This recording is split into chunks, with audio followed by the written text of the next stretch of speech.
Correct ഒരു service കൊടുക്കുക, proper ഒരു എക്സാക്ട് സൊല്യൂഷൻ അവരിലേക്ക് എത്തിക്കുക എന്നുള്ളതാണ് നമ്മളുടെ ഫസ്റ്റ് ഒരു ലക്ഷ്യം എന്ന് പറയുന്നത്. നമ്മുടെ നാട്ടിലെ ആൾക്കാർക്ക് എങ്ങനെ ഉപകാരപ്പെടുത്തുക എന്നുള്ളതാണ് ശരിയായ ആശയം.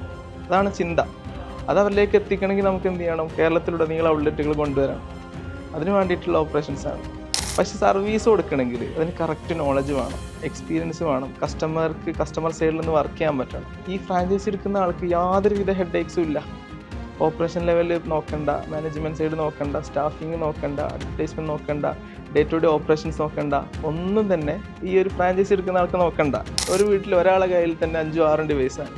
അപ്പോൾ ഒരു വീട്ടിൽ തന്നെ 10ഉം അതിൽ മുകൾക്ക് ഡിവൈസുകൾ ഓരോ വീട്ടിലുണ്ട്. പക്ഷെ ഇതൊന്ന് സർവീസ് ചെയ്യണമെങ്കിൽ ഒരു പ്രോപ്പറായിട്ട് ചെയ്യാൻ പറ്റുന്നൊരു ഹബ്ബ് ഇന്ന് കേരളത്തിലില്ല. നമ്മളെ ഫ്രാഞ്ചൈസി ഒരാളെടുത്താൽ ഇപ്പോൾ നിങ്ങൾ ചോദിച്ചൊരു ചോദ്യമാണ്, ഒരു ഇൻവെസ്റ്ററെ സംബന്ധിച്ച് അവരെന്താ ഫസ്റ്റ് ചിന്തിക്കുക? എൻ്റെ ഇൻവെസ്റ്റ്മെൻറ്റ് അപ്പോൾ തിരിച്ചു കിട്ടും അല്ലേ? തീർച്ചയായിട്ടും അതല്ലേ ചിന്തിക്കുക. അപ്പോൾ അതാണ് മാഗ്നസിൻ്റെ കോൺഫിഡൻസ് എന്നും പറയാം. നമ്മൾ ഇൻവെസ്റ്റ് ആണ് വാല്യൂ ചെയ്യുന്നതെന്നും പറയാം. നമുക്ക് പറയാം ഇന്ത്യയിൽ തന്നെ ഇന്ത്യക്കായിട്ടൊരു സർവീസ് സെൻ്റർ ഇല്ല. അപ്പോൾ അത് വെച്ചിട്ട് നമ്മൾ എല്ലാം സെൻട്രലൈസ്ഡ് ആയിരിക്കും. നമ്മളുടെ ആ ഒരു സർവീസ് സെൻ്ററിൻ്റെ വർക്കിങ്ങും നമ്മളെ മോണിറ്ററിങ്ങും എവരിത്തിങ് അത് വളരെ നല്ല രീതിയിൽ നമുക്ക് കസ്റ്റമർക്ക് ഒരു സൊല്യൂഷൻ കൊടുക്കാൻ നമുക്ക് സാധിക്കുകയും സർവീസിൻ്റെ ക്വാളിറ്റിയിലാണ് നമ്മൾ പ്രീമിയം സർവീസ് കൊടുക്കുന്നത്. നമ്മളെല്ലാ ടൈപ്പ് ഫോൺസും സർവീസ് ചെയ്യുന്നുണ്ട്. അപ്പോൾ അതിൽ കൂടുതൽ നമ്മൾ ഫോക്കസ് ചെയ്ത് ചെയ്യുന്നത് ആപ്പിൾ, അതുപോലെ മെയിനായിട്ടുള്ള പ്രീമിയം ഫോൺസ് ഉണ്ടല്ലോ, അത് നമ്മൾ ഫോക്കസ് ആയിട്ട് നല്ല സർവീസ് ഇപ്പോൾ നമുക്ക് കസ്റ്റമർക്ക് കൊടുക്കുന്നുണ്ട്. പക്ഷേ മാഗ്നസിന് എല്ലാവർക്കും പിന്നെ ചെറിയ ഡിവൈസാണ് നമ്മൾ എന്താ പറയുക പ്രീമിയം ആണ്. എന്തുകൊണ്ട് പ്രീമിയം? Service ക്വാളിറ്റിയിലാണ് premium. നമസ്കാരം. ഡിവൈസുകൾക്ക് നമ്മളുടെ ജീവിതത്തിലുള്ള പ്രാധാന്യം എത്രത്തോളമാണെന്ന് ഞാൻ പറഞ്ഞു തരണ്ടല്ലോ.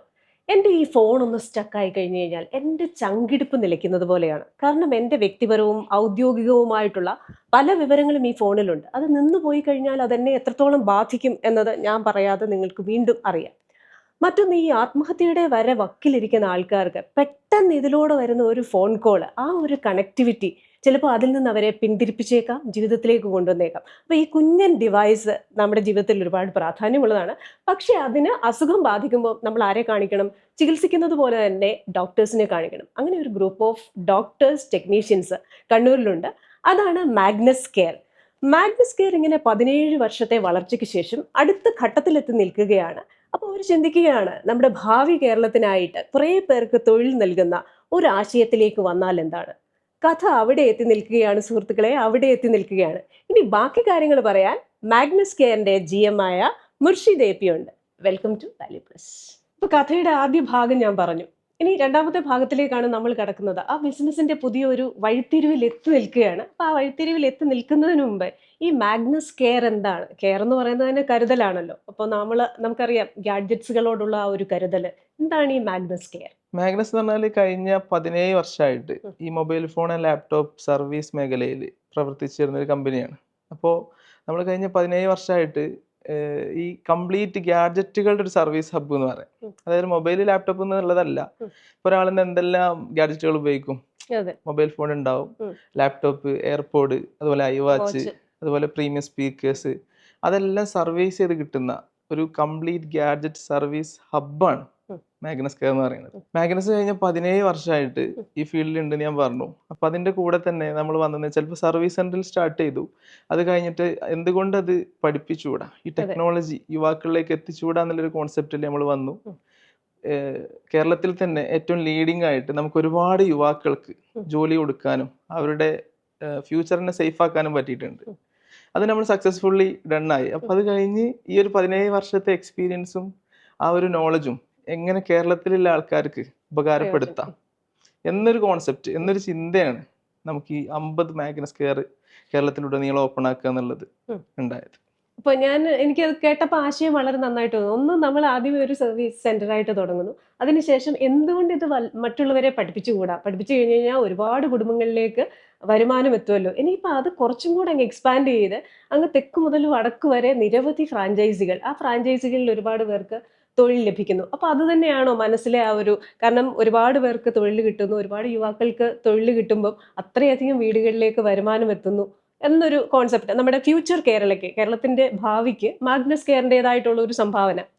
മാഗ്നസ് കെയർ ഇതിൽ ഉദ്ദേശിക്കുന്നത് മെയിനായിട്ട് ഫോക്കസ് ചെയ്യുന്നത് ഇപ്പൊ ഇന്ന് കേരളത്തിൽ ഒരു ട്രസ്റ്റഡ് ആയിട്ട് സർവീസ് സെന്റർ, അതായത് മൾട്ടി ബ്രാൻഡ് ചെയ്യുന്ന ഒരു സർവീസ് സെന്റർ നിലവിലൊരു ബ്രാൻഡ് ഇല്ല. അപ്പോൾ അതുകൊണ്ട് ഒരുപാട് ആൾക്കാർ അതിൽ ഫേസ് ചെയ്യുന്ന ഒരുപാട് പെയിൻസ് ഉണ്ട് സർവീസിൽ. ഇപ്പോൾ നമുക്കൊരു പുതിയ ഡിവൈസ് വാങ്ങണമെങ്കിൽ നമുക്ക് ടെൻഷൻ ഇല്ല. അതൊരു സീൽഡ് സാധനമല്ലേ, എവിടുന്ന് വേണമെങ്കിലും വാങ്ങാം. പക്ഷെ ഇത് സർവീസ് കൊടുക്കുമ്പോൾ അവരുടെ ഡാറ്റ, പ്രൈവസി, അവർ ഉപയോഗിക്കുന്ന സ്പെയർ, അതിന് വാറണ്ടി കിട്ടുമോ, ഇനി ഇത് സർവീസ് ചെയ്ത് കഴിഞ്ഞാൽ അവിടെ തിരിച്ചു ചെല്ലുമ്പോൾ അവരുണ്ടാവുമോ, അങ്ങനെ ഒരുപാട് പെയിൻസ് ഉണ്ട്. അത് നമ്മൾ ഈ 17 വർഷമായിട്ട് മാഗ്നസ് കെയറിൻ്റെ നടത്തിപ്പിലൂടെ നമുക്ക് കസ്റ്റമറിൽ നിന്ന് കിട്ടിയിട്ടുണ്ട്. അപ്പോൾ അതിനെല്ലാം ഒരു സൊല്യൂഷനായിട്ട് എല്ലാ ഹോം ടൗണിലും ഓരോരോ മാഗ്നസ് കെയർ കൊണ്ടുവന്നിട്ട് നമ്മളെ കസ്റ്റമേഴ്സിന് എന്ത് ചെയ്യാൻ വേണ്ടിയിട്ടാണ് കറക്റ്റ് ഒരു സർവീസ് കൊടുക്കുക, പ്രോപ്പർ ഒരു എക്സാക്ട് സൊല്യൂഷൻ അവരിലേക്ക് എത്തിക്കുക എന്നുള്ളതാണ് നമ്മളുടെ ഫസ്റ്റ് ഒരു ലക്ഷ്യം എന്ന് പറയുന്നത്. പിന്നെ രണ്ടാമത് തൊഴിലവസരം എന്നുള്ള കാര്യം, അത് നിങ്ങൾക്ക് അറിയാലോ. ഇപ്പൊ ഈ ഒരു 50 ഔട്ട്ലെറ്റ് വരുമ്പോൾ ഒരു വിഭാഗം കുറെ ആൾക്കാരിലേക്ക് തൊഴിൽ നമുക്ക് എത്തിക്കാനും സാധിക്കും. അപ്പോൾ ഒരു സൈഡിൽ കൂടെ ട്രെയിനിങ്, ഒരു സൈഡിൽ കൂടെ തൊഴിൽ നൽകുന്നു. മറ്റൊരു വിഷനാണ് ഈ പറയുന്ന ഗാഡ്ജറ്റുകൾ. അത് വളരെ ട്രസ്റ്റ് വർത്തി ആയിട്ട് വിശ്വാസ്യതയോടുകൂടി അത് നന്നാക്കി കൊടുക്കുന്നു എന്ന് പറയുന്നത്. അതെ, നമ്മൾ ഒന്നും കൂടെയും പറയാം. എന്താണെന്ന് വെച്ചാൽ ഈ ഒരു നോളജ്, നമ്മൾ ഈ സർവീസ് നോളജും ടെക്നിക്കൽ സ്കില്ലും നമ്മളെ നാട്ടിലെ ആൾക്കാർക്ക് എങ്ങനെ ഉപകാരപ്പെടുത്താന്നുള്ളതാണ് ശരിയായ ആശയം. അതാണ് ചിന്ത. അത് അവരിലേക്ക് എത്തിക്കണമെങ്കിൽ നമുക്ക് എന്ത് ചെയ്യണം? കേരളത്തിലുടനീളം ഔട്ട്ലെറ്റുകൾ കൊണ്ടുവരണം. അതിനു വേണ്ടിയിട്ടുള്ള ഓപ്പറേഷൻസ് ആണ്. അപ്പൊ ഫ്രാഞ്ചൈസി എന്ന് പറയുന്ന ആ ഒരു മേഖലയിലേക്ക് കടക്കുകയാണ്. സാധാരണഗതിയിൽ നമ്മളിപ്പോൾ ഞാനൊരു ഫ്രാഞ്ചൈസി എടുക്കുകയാണെന്ന് പറഞ്ഞു കഴിഞ്ഞാൽ അതൊരു മൾട്ടിനാഷണൽ കമ്പനി ആണെങ്കിൽ പോലും അവരൊരു എമൗണ്ട് പറയും. അതിനുശേഷം ആ ഫ്രാഞ്ചൈസി എടുത്തു കഴിയുമ്പോൾ അതിന് ഇസഡ് ഞാൻ തന്നെ എല്ലാം റെഡിയാക്കണം. അപ്പോൾ അതെൻ്റെ തലവേദനയായിട്ട് മാറുകയാണ്. അപ്പോൾ കമ്പനിക്ക് ശരിക്കും പറഞ്ഞാൽ അതൊരു വരുമാനോപാധിയും, എനിക്കത് തുടക്കത്തിലെ ആ ഒരു തലവേദന എല്ലാം ആ ഒരു ബ്രാൻഡ് നെയിം അല്ലാതെ മറ്റൊന്നും എനിക്ക് കിട്ടത്തില്ല എന്നൊരവസ്ഥയാണ് സാധാരണ ഫ്രാഞ്ചൈസികൾക്ക്. പക്ഷെ ഇത് ഫോക്കോ മോഡലാണ്. അതിൻ്റെ തലവേദനകൾ നിങ്ങൾ കൂടുതൽ എടുക്കുന്ന രീതിയിലാണ് അത് വിഭാവനം ചെയ്തിരിക്കുന്നതെന്നാണ് ഞാൻ മനസ്സിലാക്കുന്നത്. എന്താണ് ഈ ഫോക്കോ മോഡൽ? നമ്മളത് ആ ഒരു ആശയം കൊണ്ടുവന്നത് എന്തെന്ന് വെച്ചാൽ, ഇപ്പോൾ ഒരു സെയിൽസ് പോലെയല്ല സർവീസ്. സെയിൽസ് എന്ന് വെച്ചാൽ ഒരു പ്രൊഡക്റ്റ് അവിടെ സ്റ്റോക്കിൽ ഉണ്ടെങ്കിൽ ആർക്കും കൂടുതൽ സെല്ല് ചെയ്യാം.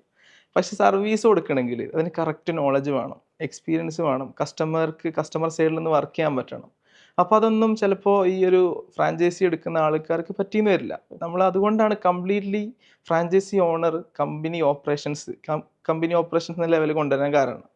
അപ്പോൾ അതുകൊണ്ട് തന്നെ ഈ ഫ്രാഞ്ചൈസി എടുക്കുന്ന ആൾക്ക് യാതൊരുവിധ ഹെഡ് ഏക്സും ഇല്ല. ഓപ്പറേഷൻ ലെവലിൽ നോക്കണ്ട, മാനേജ്മെന്റ് സൈഡ് നോക്കണ്ട, സ്റ്റാഫിങ് നോക്കണ്ട, അഡ്വർടൈസ്മെന്റ് നോക്കണ്ട, ഡേ ടു ഡേ ഓപ്പറേഷൻസ് നോക്കണ്ട, ഒന്നും തന്നെ ഈ ഒരു ഫ്രാഞ്ചൈസി എടുക്കുന്ന ആൾക്ക് നോക്കണ്ട.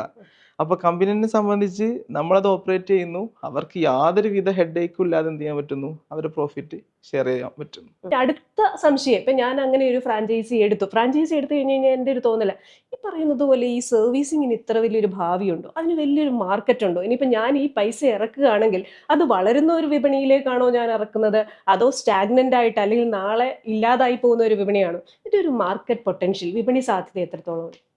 അപ്പൊ ഞാൻ നിങ്ങളോട് തന്നെ ചോദിക്കുകയാണ്, നിങ്ങളെ കയ്യിൽ എത്ര ഡിവൈസ് ഉണ്ട്? എന്റെ കയ്യിൽ 2 ഫോണുണ്ട്, ഒരു ലാപ്ടോപ്പ് ഉണ്ട്, ഒരു ഐപാഡ് ഉണ്ട്, വാച്ച് ഉണ്ട്, ഇയർഫോൺ. ഇതൊക്കെ എന്ന് പറഞ്ഞു കഴിഞ്ഞാൽ ആഡംബരങ്ങളല്ല, നമുക്ക് അത്യാവശ്യങ്ങളാണ്. അപ്പൊ ആ ഒരു ക്വസ്റ്റ്യൻ തന്നെയാണ് ഇതിൽ ആൻസർ. ഇപ്പൊ ഒരു വീട്ടിൽ ഒരാളെ കയ്യിൽ തന്നെ 5-6 ഡിവൈസ് ആണ്. അപ്പൊ ഒരു വീട്ടിൽ തന്നെ 10ഉം അതിൽ മുകൾക്ക് ഡിവൈസുകൾ ഓരോ വീട്ടിലുണ്ട്. പക്ഷെ ഇതൊന്ന് സർവീസ് ചെയ്യണമെങ്കിൽ ഒരു പ്രോപ്പർ ആയിട്ട് ചെയ്യാൻ പറ്റുന്ന ഒരു ഹബ്ബ് ഇന്ന് കേരളത്തിലില്ല. ഇപ്പൊ ഇന്നത്തെ ഒരു കാലഘട്ടത്തിൽ നമുക്ക് എല്ലാവർക്കും അല്ലേ EMI ഫെസിലിറ്റി അവൈലബിൾ ആയി.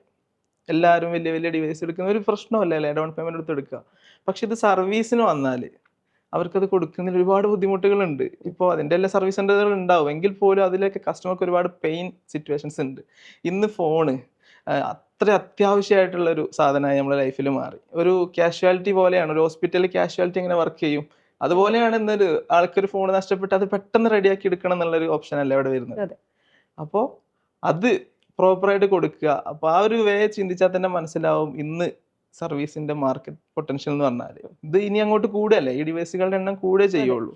അപ്പോൾ തീർച്ചയായിട്ടും ആ ഒരു ബിസിനസ് ഓപ്പർച്യൂണിറ്റിനെ കുറിച്ച് യാതൊരുവിധ ഹെഡ് ഏക്സിന്റെ അല്ലെങ്കിൽ ക്വസ്റ്റ്യൻ്റെ ആവശ്യം അവിടെ ഇല്ല. അത്രയും ഡിവൈസ് ഇന്ന് കേരളത്തിലുണ്ട്. അത് സർവീസ് ചെയ്ത് കൊടുക്കാൻ, കസ്റ്റമർക്ക് സൊല്യൂഷൻ കൊടുക്കാനാണ് മാഗ്നസ് വരുന്നത്. എക്സാക്റ്റ് ആയിട്ടൊരു സൊല്യൂഷൻ കൊടുക്കാനാണ് നമ്മൾ വരുന്നത്. തീർച്ചയായിട്ടും അത് നല്ല രീതിക്ക് നടക്കും. എനിക്ക് തോന്നുന്നു ഒരു റഫ് എസ്റ്റിമേറ്റ് നമ്മൾ എടുത്തു എന്ന് പറഞ്ഞാൽ പോലും ഒരു 1500 കോടിയുടെ ഒക്കെ ഒരു മാർക്കറ്റ് ഷെയർ ഉണ്ടാകാനുള്ള ഒരു സാധ്യതയുണ്ട്. ഇപ്പൊ 1500 കോടിയുടെ മാർക്കറ്റ് ഷെയർ എന്ന് പറയുമ്പോൾ 1500 കോടിയും ഡിവൈഡ് ചെയ്ത് പോകുന്നത് ഈ ഫ്രാഞ്ചൈസികളിലേക്കാണ്. ആരൊക്കെയാണോ ഈ ഫ്രാഞ്ചൈസി, അതേപോലെ തന്നെ ആ മേഖലയിലുള്ളവർക്കാണ്. ചിലപ്പം മാഗ്നസിന്റെ ഫ്രാഞ്ചൈസി അല്ലെങ്കിൽ പോലും. അപ്പൊ നിങ്ങൾ അതൊരു ഓർഗനൈസ്ഡ് സെക്ടറായിട്ട് കൊണ്ടുവരാൻ ആഗ്രഹിക്കുന്നു എന്ന് പറയുന്നതിൽ സന്തോഷമുണ്ട്. ഒപ്പം തന്നെ നമ്മളിപ്പോൾ ഒരാളിനെ കാണുമ്പോൾ ഫ്രാഞ്ചൈസി മോഹവുമായിട്ട് വരുന്ന ഒരുപാട് പേരുണ്ടാവുമല്ലോ. അപ്പം അതിൽ പെട്ടെന്ന് പണക്കാരനാകണമെന്ന ആഗ്രഹത്തോട് വരുന്നവരുണ്ടാകും. ഇതേപോലെ തന്നെ വളരെ ജെനുവിനായിട്ട് മറ്റുള്ളവർക്ക് തൊഴിൽ കൊടുക്കണം, ഇതേപോലെ നല്ല സേവനം കൊടുക്കണം എന്നൊക്കെ പറയാം. അപ്പോൾ നിങ്ങളൊരു ആളിനെ ഒരു ഫ്രാഞ്ചൈസി കാണുമ്പോൾ, ഒരാളിനെ കാണുമ്പോൾ എന്തൊക്കെ ലക്ഷണമുള്ള ഒരാളെ കാണുമ്പോഴാണ് ഒരു മാഗ്നസിന്റെ ഫ്രാഞ്ചൈസി ആകാൻ ഇയാൾക്ക് യോഗ്യതയുണ്ട് എന്ന് തോന്നുന്നത്? മാഗ്നസിന്റെ ഫ്രാഞ്ചൈസി എടുക്കാനുള്ള യോഗ്യത എന്ന് വെച്ചാൽ നമ്മുടെ ഇൻവെസ്റ്റ്മെന്റ് എന്ന് വെച്ചാൽ 30 ലക്ഷം രൂപയാണ്. ഒരു 30 ലക്ഷം രൂപ ഇൻവെസ്റ്റ് ചെയ്തിട്ട് ഇപ്പോൾ ഓൾറെഡി ഇപ്പോൾ ഒരു വേറെ സെക്ടറിൽ വർക്ക് ചെയ്യുന്ന ആൾക്കാർ, അവർക്ക് വേറൊരു സർവീസ് മേഖലയിലോട്ട് വരണം, അല്ലെങ്കിൽ വേറെ ബിസിനസ് ചെയ്യണമെന്ന് ആഗ്രഹിക്കുന്ന ആൾക്കാരുണ്ടാവും. അതുപോലെ തന്നെ NRIs ഉണ്ടാവും, ഗൾഫിൽ നമ്മളെ ജോലി ചെയ്യുന്ന പ്രവാസികൾ ഉണ്ടാവും. അവർക്ക് അവിടെ സെറ്റിലായി ഏതൊരു പ്രവാസി തിരിച്ച് നാട്ടിലേക്ക് വരുമ്പോൾ സ്വന്തമായിട്ടൊരു സംരംഭം നാട്ടിൽ വേണം, ഒരു പുതിയ ബിസിനസ് തുടങ്ങുന്ന ആഗ്രഹിക്കുന്നവരുണ്ടാവും. അങ്ങനെ ഒരു 30 ലക്ഷം രൂപ ഇൻവെസ്റ്റ് ചെയ്തിട്ട് ഒരു പാസീവായിട്ട് നല്ലൊരു റവന്യൂ ജനറേറ്റ് ചെയ്ത് വളർന്നുകൊണ്ടിരിക്കുന്ന ഒരു ബിസിനസിന്റെ ഭാഗം, അതുപോലെ ഒരു ബ്രാൻഡിന്റെ ഭാഗമാകാൻ താല്പര്യപ്പെടുന്ന ആർക്കാണെങ്കിലും മാഗ്നസിന്റെ ഫ്രാഞ്ചൈസി വിശ്വസിച്ച് എടുക്കാൻ പറ്റും. ഈ 30 ലക്ഷം രൂപ എന്ന് പറയുമ്പോൾ ശരിക്കും പറഞ്ഞു കഴിഞ്ഞാൽ കമ്പാരിറ്റീവ്ലി ഒരു ഫ്രാഞ്ചൈസി തുടങ്ങുന്നതിന് ഉള്ള തുക കുറവാണ്. പക്ഷെ എന്നാൽ പോലും ഒരു വ്യക്തിക്ക് 30 ലക്ഷം രൂപ എന്ന് പറയുന്നത് വലുതാണ്. ആളുടെ കഷ്ടപ്പാടിന്റെയും പരിശ്രമത്തിന്റെയും ഒക്കെ ഫലമാണ്. അപ്പൊ ആ 30 ലക്ഷം രൂപ അങ്ങോട്ട് തരുമ്പോൾ ഇതിന് എന്ത് റിട്ടേൺ എന്നൊരു ചോദ്യം ഉണ്ടാവും. അപ്പൊ നമ്മൾ പറയും ഫോക്കോ മോഡലാണ്, അതുകൊണ്ട് തന്നെ അതിന് വലിയ തലവേദനകളില്ല, കൂടുതലും നിങ്ങൾ എടുക്കും എന്ന് പറഞ്ഞു. പക്ഷെ എന്നാൽ പോലും റിട്ടേൺ എന്താണ്? സാധാരണഗതിയിൽ ഞാൻ മനസ്സിലാക്കുന്ന അനുസരിച്ച് നമ്മൾ ഫ്രാഞ്ചൈസി തുടങ്ങിയാൽ തുടക്കം മുതൽ തന്നെ ആ പ്രോഫിറ്റ് ഷെയർ ചെയ്യണം. പക്ഷെ ഇവിടെ ഏതെങ്കിലും തരത്തിലുള്ള വ്യത്യാസമുണ്ടോ? അതായത് ആദ്യത്തെ വർഷം ഇതിങ്ങനെ ആയിരിക്കില്ല, എപ്പോഴാണ് നിങ്ങൾ ആ പ്രോഫിറ്റ് ഷെയറിങ് വരുന്നത്? അതൊന്ന് വിശദീകരിക്കാവോ? അവിടെയാണ് മാഗ്നസിന്റെ കോൺഫിഡൻസ് എന്ന് പറയുന്നത്. നമ്മൾ ഈ ഒരു പ്രൊജക്ട് ഓൺ ആക്കുമ്പോൾ കംപ്ലീറ്റ്ലി 100% റവന്യൂ റിട്ടേൺ നമ്മൾ ഇൻവെസ്റ്റേഴ്സിനാണ് കൊടുക്കുക, അതായത് ഫ്രാഞ്ചൈസി ഓണേഴ്സിനാണ് കൊടുക്കുക. നമ്മളെ ഫ്രാഞ്ചൈസി ഒരാൾ എടുത്താൽ, ഇപ്പോൾ നിങ്ങൾ ചോദിച്ചൊരു ചോദ്യമാണ്, ഒരു ഇൻവെസ്റ്ററെ സംബന്ധിച്ച് അവരെന്താ ഫസ്റ്റ് ചിന്തിക്കുക? എന്റെ ഇൻവെസ്റ്റ്മെന്റ് ഇപ്പൊ തിരിച്ചു കിട്ടും അല്ലെ? തീർച്ചയായിട്ടും അതല്ലേ ചിന്തിക്കുക. അപ്പൊ അതാണ് മാഗ്നസിന്റെ കോൺഫിഡൻസ് എന്നും പറയാം, നമ്മൾ ഇൻവെസ്റ്റ് ആണ് വാല്യൂ ചെയ്യുന്നതെന്നും പറയാം. കാരണം ഒരു ഫ്രാഞ്ചൈസി ഔട്ട്ലെറ്റ് എടുത്ത് അവിടെ നടക്കുന്ന ബിസിനസ്, അത് കഴിഞ്ഞിട്ടുള്ള പ്രോഫിറ്റ് ഷെയറിംഗ് ആണെങ്കിൽ എല്ലാം 100% അവർക്കാണ്. കമ്പനി ഒരു തരത്തിലും അതിന് പ്രോഫിറ്റ് എടുക്കുന്നില്ല. ഇവരെ ഇൻവെസ്റ്റ് ചെയ്ത് 30 ലക്ഷം ഇൻവെസ്റ്റ്മെന്റ് റിട്ടേൺ ആയതിനു ശേഷം മാത്രമേ പ്രോഫിറ്റ് ഷെയറിലോട്ട് പോവുള്ളൂ. അത് തന്നെ അവർക്കൊരു സേഫ്റ്റി അല്ലേ? അവർ ഇൻവെസ്റ്റ് ചെയ്ത എമൗണ്ട് പെട്ടെന്ന് കൊടുക്കുക എന്നുള്ളതാണ് നമ്മുടെ ലക്ഷ്യം. ഇതെല്ലാം ഈ പറയുന്ന കരാറിൽ എഴുതി വെച്ചിട്ടുണ്ടാവും എല്ലാം ലീഗലി, എല്ലാ കരാറിലും എല്ലാ രീതിയിലും നമ്മൾ ഈ പറയുന്ന എല്ലാ കാര്യങ്ങളും അവർക്ക് ഉറപ്പ് കൊടുത്തിട്ട് തന്നെയാണ് മുന്നോട്ട് പോവുക. കാരണം ഇതിൽ ഇത്ര മനസ്സിലാക്കിയാൽ മതി, ഇപ്പൊ നമ്മൾ ഈ 100% ഇൻവെസ്റ്റ്മെന്റ് റിട്ടേൺ പറയുന്നത് എന്താ? അപ്പൊ ചിന്തിച്ചാൽ മതി, അവർക്ക് അവരെ പൈസ തിരിച്ചു കിട്ടിയിട്ട് മാത്രമേ മാഗ്നസ് എന്തെങ്കിലും പ്രോഫിറ്റ് ഷെയർ ആയി വരുവുള്ളൂ. അപ്പൊ നമ്മളെ വിഷൻ എന്തായിരിക്കും? എത്രയും പെട്ടെന്ന് ആ ഇൻവെസ്റ്റ് ചെയ്ത ആൾക്കാരുടെ എമൗണ്ട് തിരിച്ചു കൊടുക്കുക. അതായിരിക്കും നമ്മളെ ലക്ഷ്യം തന്നെ, മെയിൻ സാധനം അതാണ്. അപ്പൊ എനിക്ക് തോന്നുന്നു കേരളത്തിൽ 50 സ്റ്റോറുകൾ ഒരേ സമയം ഓപ്പൺ ചെയ്യുക എന്ന് പറയുന്ന ഒരു ഐഡിയ ആണെന്ന് തോന്നുന്നു. അപ്പൊ അങ്ങനെ വരുമ്പോൾ പിന്നെ നമുക്കൊരു സംശയം, ഇങ്ങനെ ഈ ഫ്രാഞ്ചൈസി ഓപ്പൺ ചെയ്ത് ഞാൻ നിങ്ങളുടെ ഇൻസ്റ്റാ പേജ് നോക്കുമ്പോൾ ഇങ്ങനെ ഫ്രാഞ്ചൈസികളിലേക്ക് നമ്മൾ പോകുന്നു എന്ന് പറഞ്ഞിട്ട് കുറച്ച് ദിവസങ്ങളായി.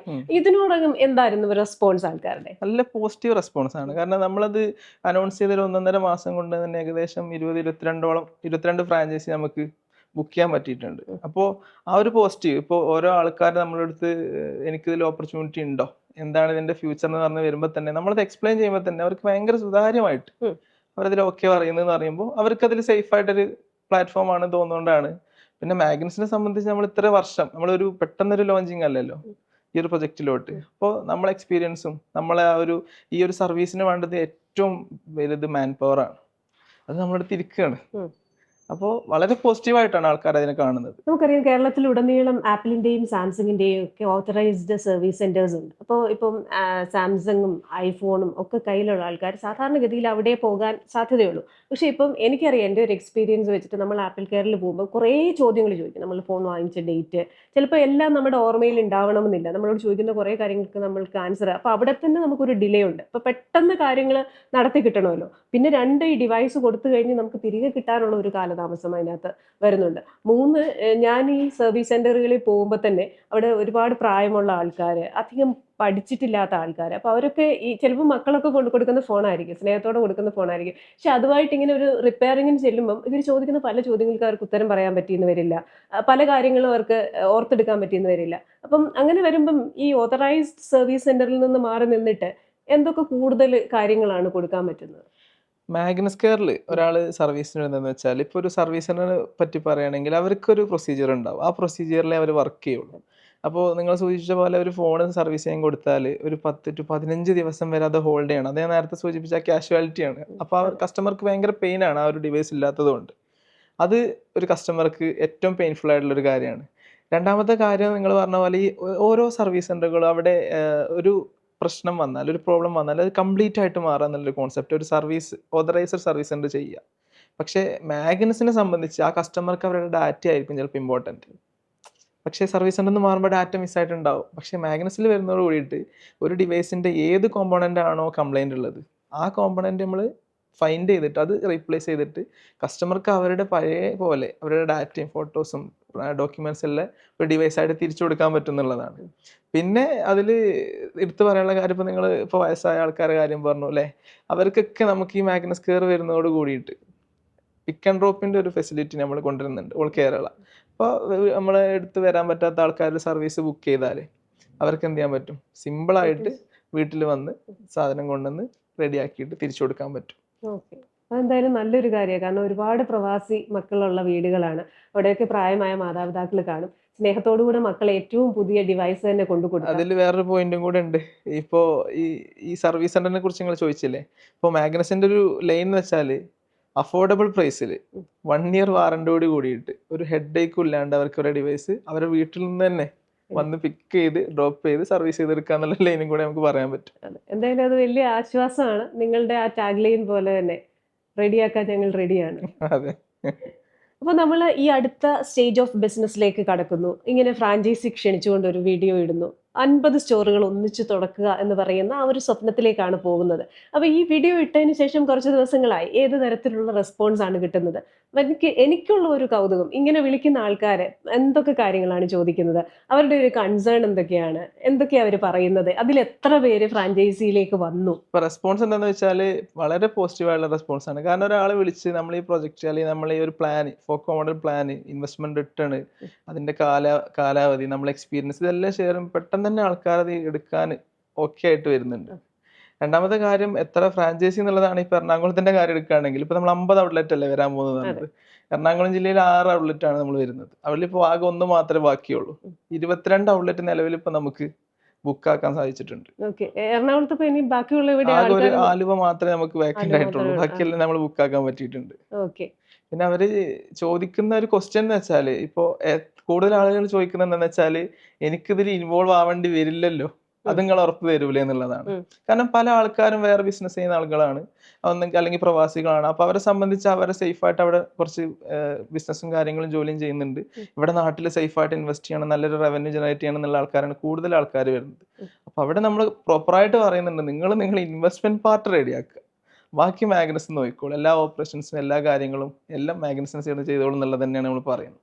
ഈ പ്രവാസികളുടെ കാര്യം പറഞ്ഞപ്പോഴേ നമുക്കറിയാം, ഇപ്പം ഈ ഗൾഫ് മേഖലയിലൊക്കെ ആണെങ്കിലും യുദ്ധമാണെങ്കിലും പല അനിശ്ചിതത്വങ്ങളും ഉണ്ട്. അപ്പോൾ തീർച്ചയായിട്ടും ഒരു സൈഡ് ഇൻകം കേരളത്തിൽ ഉണ്ടായിരിക്കുക എന്ന് പറയുന്നത് നല്ലതാണ്. പക്ഷേ പ്രവാസികൾക്ക് ബിസിനസ് ചെയ്യുമ്പോൾ ഏറ്റവും വലിയ ഒരു സംശയം അല്ലെങ്കിൽ ഒരു ആശങ്ക എന്ന് പറയുന്നത് നമ്മുടെ വരവേൽപ്പ് സിനിമയിലെ മോഹൻലാലിനെ പോലെയാണ്. ഒരു ഇൻവെസ്റ്റ്മെന്റ് തുടങ്ങിക്കഴിഞ്ഞാൽ ഞാൻ പറ്റിക്കപ്പെടുമോ, അല്ലെങ്കിൽ അത് നന്നായി പോകുമോ, ഞാൻ കഷ്ടപ്പെട്ട് മണലാരണ്യത്തിൽ കിടന്നുണ്ടാക്കിയ പൈസയാണ്, ഇങ്ങനെയൊക്കെ ഒരുപാട് കൺസേൺസ് അവർക്കുണ്ടാവും. അപ്പൊ ഈ പ്രവാസികളെ സംബന്ധിച്ചിടത്തോളം ഇതെങ്ങനെയാണ് ഒരു നല്ല ഇൻവെസ്റ്റ്മെന്റ് ഓപ്ഷനായി മാറുന്നത്? തീർച്ചയായിട്ടും ഞാൻ പറഞ്ഞില്ലേ, 100% റിട്ടേൺ അത് തന്നെയാണ് അവർക്ക് ഏറ്റവും നമുക്ക് കൊടുക്കാൻ പറ്റുന്ന ഒരു ഓപ്ഷൻ എന്ന് പറയുന്നത്. കാരണം അവർ ആ ഒരു വാല്യൂ ഉള്ള പൈസ നമുക്ക് ബിസിനസ്സിൽ ഇടുന്നു. അപ്പൊ അത് എന്ന് കിട്ടും എന്നുള്ളൊരു ക്വസ്റ്റ്യൻ തന്നെയാണ് എല്ലാവരും ചോദിക്കുക. അപ്പൊ അവിടെ നമ്മൾ പറയുന്ന ഒറ്റ പോയിന്റ് ആണ്, 100% നിങ്ങൾക്ക് റിട്ടേൺ തന്നിട്ടേ മാഗ്നസിന് അതിലൊരു പ്രോഫിറ്റ് ഷെയർ ഉള്ളൂ. അപ്പൊ അത് തന്നെ അവർക്കൊരു സേഫ് ആയിട്ടുള്ള ഒരു ഓപ്ഷനാണ്. രണ്ടാമത്തെ കാര്യം എന്ന് വെച്ചാൽ, ഈ പ്രവാസികളെ സംബന്ധിച്ച് ചിലപ്പോൾ അവർക്ക് ബിസിനസ്സിൽ എക്സ്പീരിയൻസ് ഉണ്ടാവില്ല. കൂടുതൽ ആൾക്കാരും ജോലി ചെയ്യുന്ന ആൾക്കാരായിരിക്കും, അല്ലാത്തവരുണ്ട്. അപ്പോൾ അവർക്ക് ബിസിനസ്സിൽ എക്സ്പീരിയൻസ് ഇല്ല, ഓപ്പറേഷനിൽ നോളജ് ഉണ്ടാവില്ല. ഞാനിത് തുടങ്ങിക്കഴിഞ്ഞാൽ എന്ത് ചെയ്യും, എങ്ങനെ ചെയ്യും, സപ്പോർട്ട് ഉണ്ടാവുമോ, എങ്ങനെ അഡ്വർടൈസ്മെന്റ് ചെയ്യും, എങ്ങനെ സ്റ്റാഫുകളെ മെയിൻറ്റെയിൻ ചെയ്യും, അങ്ങനെ ഡേ ടു ഡേ ഒരുപാട് ക്വസ്റ്റ്യൻസ് ഉണ്ടല്ലോ. അപ്പം അതൊക്കെ നമ്മൾ കംപ്ലീറ്റ്ലി കമ്പനിയാണ് ഓപ്പറേറ്റ് ചെയ്യുന്നത്. അപ്പോൾ അവർക്ക് ഏറ്റവും സേഫ് ആയിട്ട് ഇപ്പോൾ നിങ്ങൾ പറഞ്ഞ പോലെ പല പ്രശ്നങ്ങളും നടന്നുകൊണ്ടിരിക്കുകയാണ്. അപ്പോൾ കേരളത്തിൽ ഇപ്പോൾ നമ്മുടെ നാട്ടിൽ എന്താ പറയുക, ഓരോരോ ദിനംപ്രതി എന്ത് ചെയ്യാണ് ഈ ഡിവൈസുകളുടെ എണ്ണം കൂടുന്നു, സർവീസ് മേഖല വളർന്നുകൊണ്ടിരിക്കുന്നു. സെയിൽസിലാണെങ്കിൽ ഒരുപാട് കോമ്പറ്റീഷൻസും വരുന്നുണ്ട്. ഒരാൾ സെയിൽസ് ഒരു മൊബൈൽ ഫോണോ ലാപ്ടോപ്പോ വാങ്ങിക്കഴിഞ്ഞാൽ ഇതിൻ്റെ ആഫ്റ്റർ സർവീസ് കൊടുക്കാനൊന്നും കേരളത്തിൽ ശരിയായൊരു സ്പേസ് ഇല്ല. ആ ഒരു സ്പേസ് നമ്മൾ കേരളത്തിൽ കൊണ്ടുവരിക എന്നുള്ളതാണ്. അപ്പോൾ നമ്മൾ മനസ്സിലാക്കേണ്ടത് ഓരോരോ ആൾക്കാരിലേക്ക് ഞാൻ പറയുന്നത് വെച്ചാൽ നമുക്ക് ടാർഗറ്റഡ് കസ്റ്റമർ ഇല്ല. എല്ലാവരും നമ്മളെ കസ്റ്റമറാ. ഒരു ചെറിയ കുട്ടി മുതൽ വലിയ ഒരു മുതിർന്ന ആൾ വരെ നമ്മളെ കസ്റ്റമർ. കാരണം ചെറിയ കുട്ടീൻ്റെ ഒരു ടാബ് ഉണ്ടാവില്ലേ, അതെ. മുതിർന്ന ആൾക്കാരുടെ അടുത്തും ഫോൺ ഉണ്ടാവും. അപ്പം എല്ലാവരും നമ്മളെ ഓഡിയൻസ് ആണ്. അപ്പം അതുകൊണ്ട് തന്നെ കൂടുതൽ ആൾക്കാരിലേക്ക് നമുക്ക് എത്തിക്കാൻ പറ്റും. പെട്ടെന്ന് തന്നെ ആ ഒരു ബിസിനസ് വളർത്തി അവരുടെ ഇൻവെസ്റ്റ്മെന്റ് നമുക്ക് തിരിച്ചു കൊടുക്കാൻ കഴിയും.